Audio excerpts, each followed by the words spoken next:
Hello everyone, GummySpike back here with my brand new guide to fully explain the pseudo method and its functions in Pokemon Sword and Shield. To start off, in Sword and Shield, the egg hatching mechanics are a little bit different.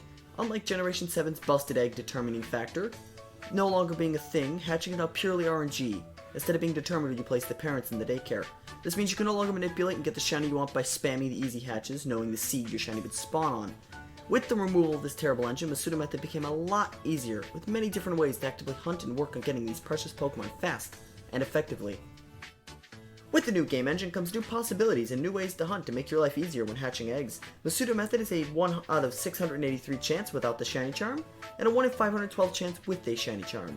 With these odds, you are not guaranteed to hatch anything by the time you get 683 eggs, as Masuda method is RNG purely up to how lucky you really are.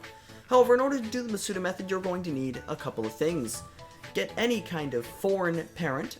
For example, a Ditto is very common. Getting yourself a foreign Ditto is not going to be easy, but when you do, it should have a little language tag up on the right side of the Ditto. When it has a language tag, you know you are purely ready to start your method. Place it in the day card with any of your Pokemon that you are trying to hatch shiny, and start our methods. For those of you that are watching that have beaten the game, you now have access to the Oval Charm. This charm allows you to get eggs at a more frequent rate while at the nursery. It increases it a lot, and I would recommend getting it no matter what you do after you've beaten the game. In order to get the Oval Charm, I will show you the direction. We are in this beautiful Sir Chester town. All this snowy, beautiful area. You just head over to the plaza. Open up these doors right here. Go up the elevator. Go to the left, and in the first door, you will see the Pokemon Director, Morimoto. He is this officer right here, save in front of him, and he will battle you, making it a double battle with Dynamax possible. He is a tough opponent, but when you beat him, he gives you access to the Oval Charm, a truly worthy item for Masuda methoding. With the Oval Charm out of the way, I want to do one more thing real quick. Head over to any Watt trader you can find here, and when you talk to him, make sure that you upgrade your bike. Upgrade your bike as many times as you can using the watts, and you will have a bike that is so fast and so effective you can use the Rotom boost every single couple seconds, making your egg hatching much faster. Now that we've upgraded the bike and obtained the Oval Charm, now it's on to making sure the basics are out of the way. Make sure that when you're pseudo hatching, you find yourself a Pokemon that has either Flame Body, and in this new generation, the ability Steam Engine by Roly-Coly up to Colossal now works as an egg hatching the exact same way as Flame Body would. With that out of the way, we can now move on to all the methods I would use, or not use, to hatch all the shiny Pokemon for the future. With the removal of the RNG in Generation 7, hatching eggs for Method 1 is quite simple. Save in front of the daycare lady when she has no eggs.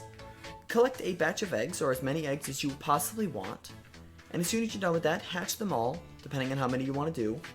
Grab the last egg and the Ditto, or the Pokemon, out of the daycare, and as soon as you do that, hatch your final eggs, check if any of them are shiny, and proceed to reset to go back to square one without ever having to release a single Pokemon.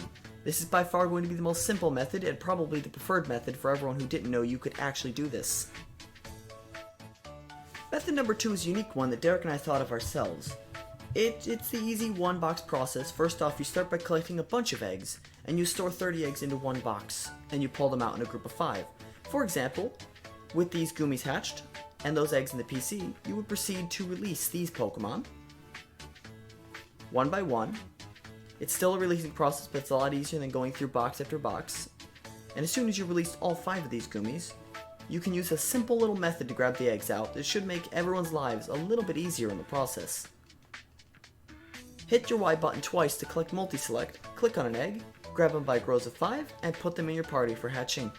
This method is really simple, and all you would have to do while doing this is bike around, collect an egg, and as soon as you collect 5 eggs that go back in that same PC box, you're ready to keep up this method until you find a shiny. Method number 3 is the swap method. When you have a party full of Pokemon, and you go and collect an egg from the daycare lady, she will give you the option of taking the egg and putting it directly into your party. When you add it to the party like this, you replace a Goomy and it gets sent directly to the box while you have the egg. Keep doing this over and over again, but be warned that you will fill up your boxes faster than you know what to do with. This is probably going to be the least favored method due to how much releasing you would actually be doing after you get the shiny Pokemon.